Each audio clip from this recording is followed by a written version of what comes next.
Mr. Internet. Salvation for avatars, porn for the blind, step-by-step instructions for aspiring computer hackers. There's something for everyone on the Mr. Internet show.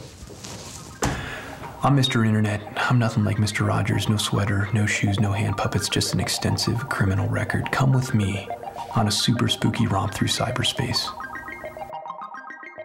CarStuckGirls.com. It's a site predicated on exactly what the title says. Girls that have gotten stuck in their car and are unable to free the vehicle, and somehow a photographer has just stumbled upon the scene, and to his good fortune, they happen to be wearing knee-high boots and a mini skirt and have foregone underwear. It's a German site. I get bummed out when Germany does this because they do it all the time. They seem to have a boundless capacity for twistedness, and this is just another manifestation of that. Here's one gallery entitled Job Interview. Apparently it all went wrong, surprising, and she's stuck, and now she's trying to free the car. She's outside of the car, bent over. That's the problem, is in order to move the car, you're gonna have to squat down and use your legs. And a lot of these, the women are just completely bent over. And I don't know if the guys that made the site realize that you hardly have any leverage like that.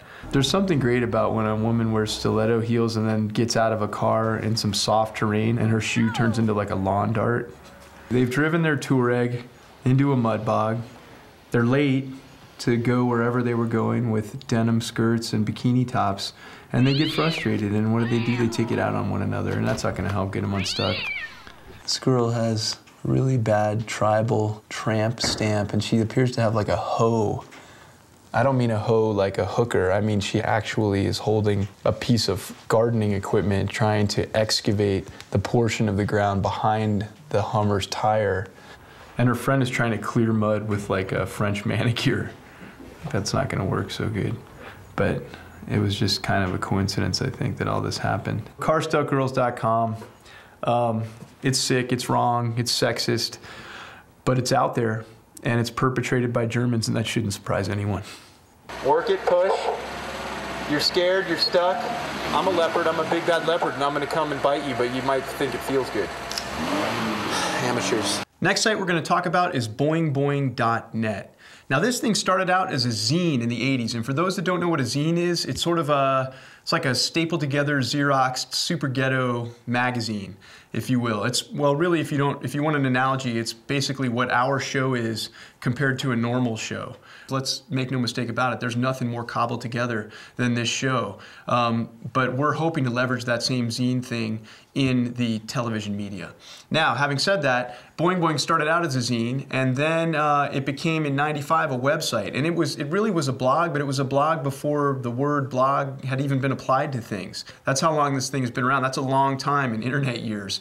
On the site, you'll find technology, science fiction, gadgets, intellectual property, and a healthy dose of left-wing politics. If Che Guevara was a cyborg, he would spend all of his time surfing the site or interfacing with the site via Firewire. So I'm on the homepage of boingboing.net, and it's kind of cool the way they have it organized because it's really by editor. So, you know, you've got these primary guys that generate all of this material or you know, comb planet Earth and bring back this material. If you find that your tastes are more in line with one or the other, you can sort of follow them. Some guys seem to be more steeped in politics, other guys a little bit more of the gadgetry, but you know, here is kind of a weird recycling idea of a change purse made out of plastic bottles.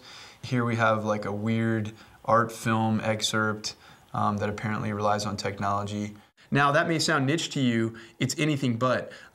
That's to me one of the weirdest insights, is that nerd culture these days has really proliferated to the point that it's mass culture. So there is really nothing niche about this site. At one point, you know, at its inception as a zine and in the early days as a blog, it was certainly niche. Nowadays, it's full-blown mainstream. This is the kind of content everybody's looking for. Wired magazine is right next to US News and World Report for a reason. And in fact, many of the editors of boingboing.net have contributed to Wired. So this is a legit site, and it's definitely worth your time. Check it out, boingboing.net.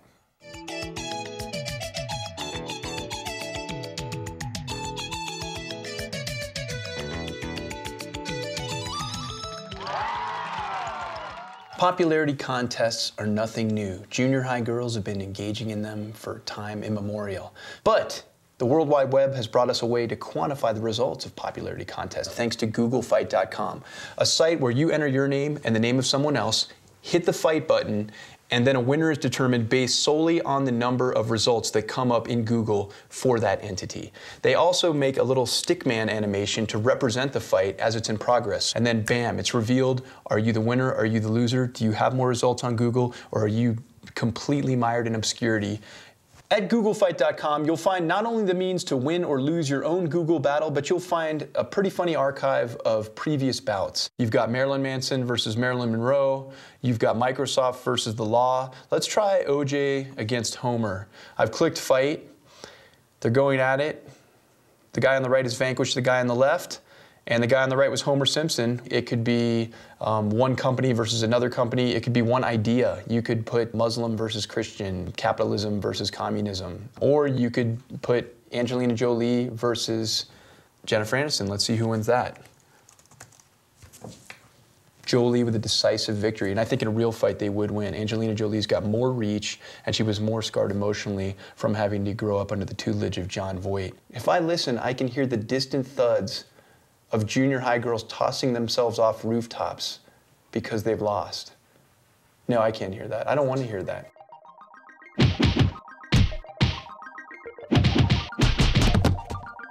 Don't change that dial or I'll do the same thing to you, Mr. Plum-watching guy that's not a stick man that could probably kick my ass.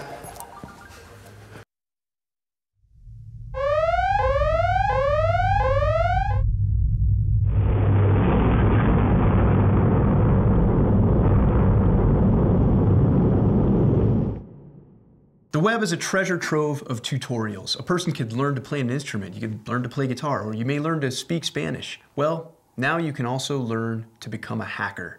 Hackers, if you don't know what they are, it's sort of the Robin Hoods of the internet. People that go in and mess stuff up, for lack of a better term, and sometimes they do it for a reason, sometimes they do it as a means of self-expression. And really with nerd culture becoming so mainstream, hacking has really become like digital graffiti. At port7alliance.com, you will find a very helpful introductory kit to get you started in the world of hacking. It's sort of like what the Rosetta Stone is to learning Spanish or French or whatever. Well, port7alliance.com is where you go to learn about hacking. According to the description, it's a brief tutorial designed to show you how to get started with hacking. It's not an in-depth analysis of Unix, and it's not going to show you how to hack specific systems or give you any specific usernames or passwords. Anything you do after reading this file is not their responsibility. So it starts off with a pretty big disclaimer, which leads me to believe that it's highly effective. It's sort of like the warning on an energy drink. The bigger it is, the better the product will get you going. There are different levels. There's a 200 level hacking course. If you're good at it, to even get to level 3, you would probably just have to avoid incarceration somehow. The site also contains exploits of some of the most famous hackers ever. Adrian Lemo, I love this guy. He was called the homeless hacker because he would do all of his hacks from the library. He hacked the New York Times, he hacked Microsoft, all from the public library. And so he was given 6 months of house arrest, which is like, how do you give a homeless guy house arrest? I mean, does he have to stay under the same highway overpass? I'm trying to figure that out. Is it wrong that you can learn how to hack at Port 7 Alliance? I don't think so, because at its worst, the internet can seem a little big brothery, for lack of a better phrase. And this at least gives me the feeling that we're keeping it honest, you know, that somebody out there is messing with the system or learning how to in any event. So I like it. I think the internet should be the Wild West. It should be the digital equivalent of Dodge City, and this keeps it that way. It keeps it from becoming a spooky, horrible system, at least in my mind. Thank you.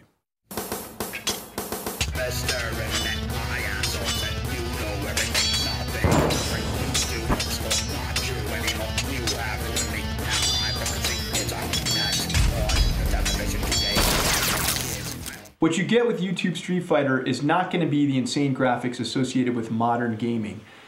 It's the opposite. It's two real dolls that have been brought to life through stop animation. So there's something very primitive about it, but also you get this unprecedented sense that you're controlling YouTube, and it makes it really fun.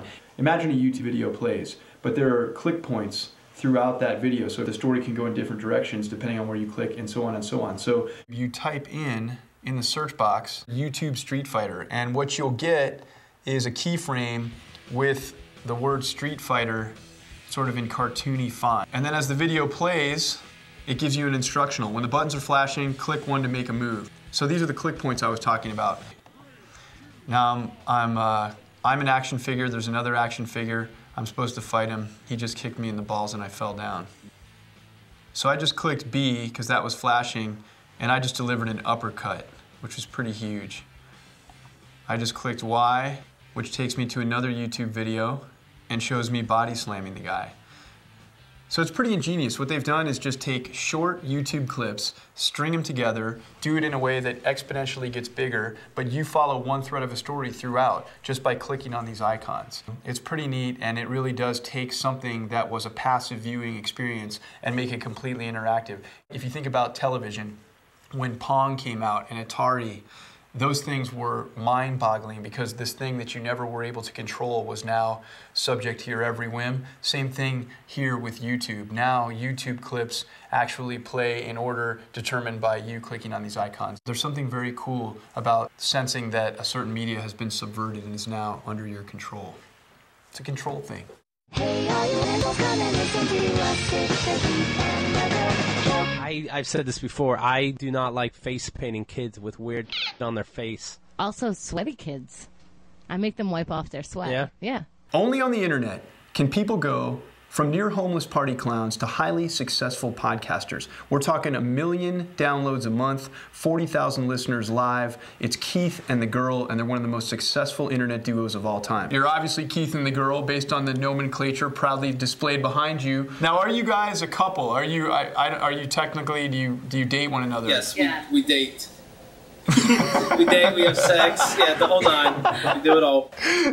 Now, obviously, you know, there's that sexual tension and sexual subjects come up a lot on the show, and that's going to draw listeners. But it seems like something that anyone can do, and probably lots of people are dumb about it. What do you think has drawn people to your show? I think just honesty. We say everything, and we're open, and we're honest, and whatever you do that makes you feel like a jerk off, everybody else is doing it too. They're just keeping it a secret. Do you guys get compared to like Howard Stern or any of the other sort of mainstream media shock jocks? Sure, I guess. So yeah.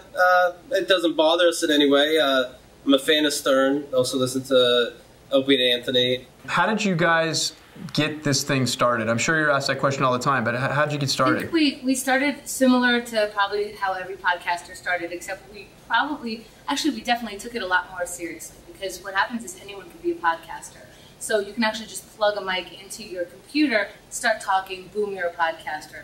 But we wanted to set goals right away. We wanted to have a real show right away, real topics. Don't get me wrong, we talk out of our ass, but like we try to make it interesting. So for our viewers, we're always trying to talk about what does the internet mean, what's its impact on culture, and the thing you just said where anybody can just plug in and begin podcasting, is that a good thing in your opinion, or is it, I mean, should there be more of a barrier to entry, or is it cool that somebody can just jump in the game and there's kind of a democracy to it? I like it, anybody can do it. And then you get weeded out pretty quick, for the most part. Well, if not anybody can do it, then we couldn't have just done it, you know? So everyone gets their in and their shot, right. So we got our in and our shot. I have a note here that says that the Girl began as a party clown. Look at the betrayal. Disgusting.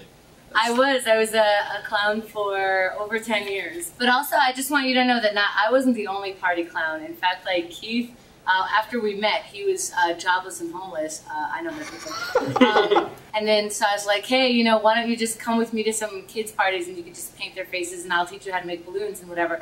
And within a year, it gave him so much fodder. He has an entire DVD called Children's Party Songs of his stand-up based on him doing children's party songs. And we're going to send you one because you're going to understand our pain and where all the funny comes from. I love that you have party clown guilt, and you like had to include him. You're like, I wasn't the only one. This year was doing party clown too.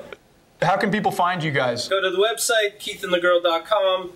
Everything's there conveniently. How to reach us, how to get our merchandise, and more importantly, of course, how to get our show. Awesome. But it's, all right, guys. Thanks for being on. All right, it's been a lot, pleasure.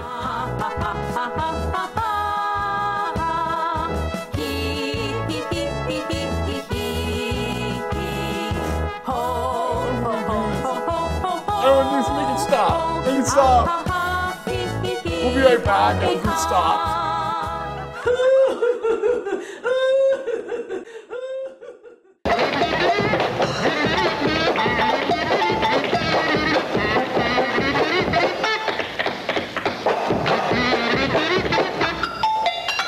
Sampling has been around for decades, but sampling musical clips on YouTube is something fairly new. An Israeli DJ called Cuddy Man has made something called ThroughYou.com, and what it is an album comprised of 7 songs, and each of those songs is made up of tiny bits of amateur musicians playing their instruments, filming themselves playing, and they never had any suspicion that this would end up becoming part of an album. They're just showing themselves practicing. A guy playing a banjo, a guy playing a guitar, a guy playing bongos.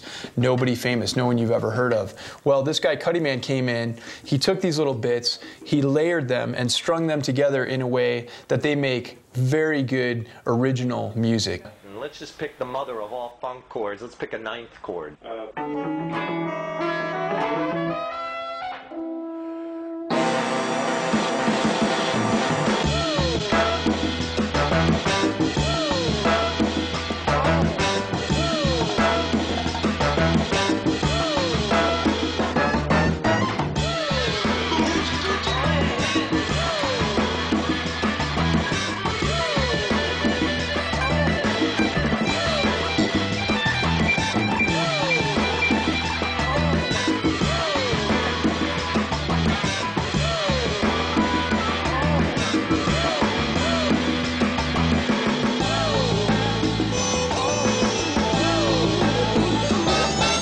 Cuddy Man sources all of these people. He lets you know who they are, where he found the stuff, and you can go check out the individual clips if you want. And he's credited each of these, you know, quote-unquote artists. I guess you would call them artists because they're certainly making music, just never music they intended.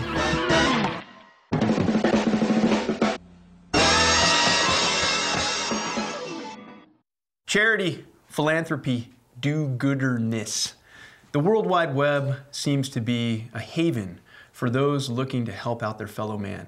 Turns out there are some pretty unorthodox ways you can help, such as pornfortheblind.org. I'm not making that up. There is an actual website called pornfortheblind.org. It is not an ironic website. It is not a comedic website. It is a website where blind people can go and hear the audio from pornographic video clips narrated by volunteers. Now, the volunteers are restricted to using anatomically correct terminology. They can't say pussy. They can, on the other hand, say penis, breast, vulva, mons. All of those are fair game because they are more scientific terms. I'm on pornfortheblind.org right now, and I'm going to simulate a state of blindness. Here goes.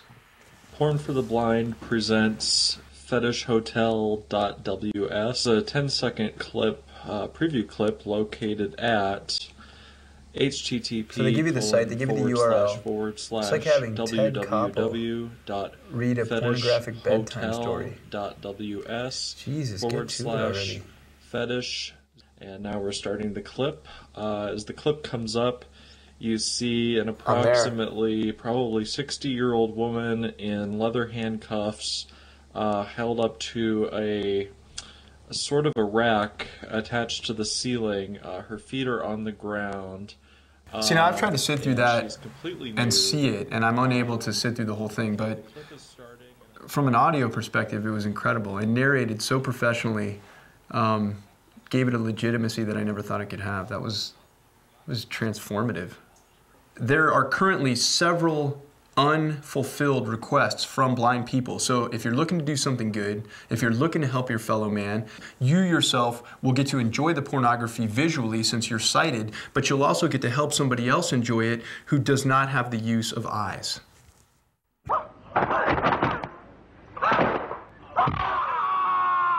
Sadly enough, pornography is usually on the vanguard of every new media, but hot on its heels is religion, and that is exactly the case with the World Wide Web. What started out as a way to share questionable images has turned out to be a place where you can potentially be saved. Churches of all denominations are popping up all over the place in Second Life, and you gotta wonder about that because you're not attending church. Your avatar is attending church. So if you're like a giant flamingo with like high-top sneakers and you're going to church, is your avatar saved or are you saved? I think maybe your avatar gains access to heaven and then you burn in hell, which is, it doesn't seem like a good setup. There's also a religion called Galactic Messenger, which uses the World Wide Web as a means of recruitment and a place to worship. I think the founder was supposedly beamed up in a lavender ray of light in the 40s and instructed on what to do by aliens. Welcome to New Order for the Ages, the show that is all about building the kingdom of God here on Placentia, planet of plenty and rebirth. I don't know if you guys were familiar with that. So what this is all about is giving you, the people, a vision of how to bring about our real space-age utopian paradise. I don't consider being chest deep in placenta to be a utopian paradise. I think it's gross. Galactic Messenger is sort of a Heaven's Gate kind of a deal. It's sort of like a sci-fi meets religion thing. And while we're on it, that Heaven's Gate thing, I mean, that's a tragedy. They all buy matching black Nike Cortez shoes. Almost all of them lop off their genitalia because somehow this makes them more advanced.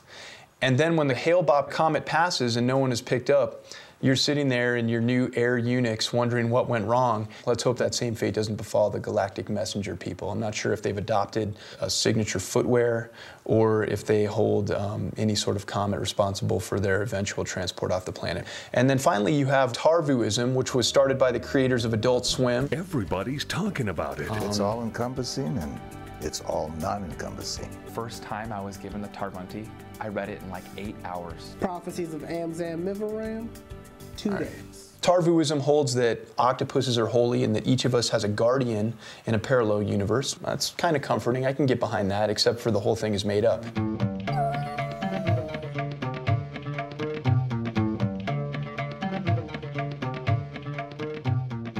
So that's our show. That's our show. That's our show. That's our show. That's our show. That's our show. That's too many shows. That's it for this episode. All right, ready? So that's our show, and in fact, that's a wrap on season 1 of the Mr. Internet Show in general. But you can find us at MrInternetShow.com, or you can find us at Mr. Internet on YouTube or Facebook. Thanks for watching. You can learn a thing or two about the net, like going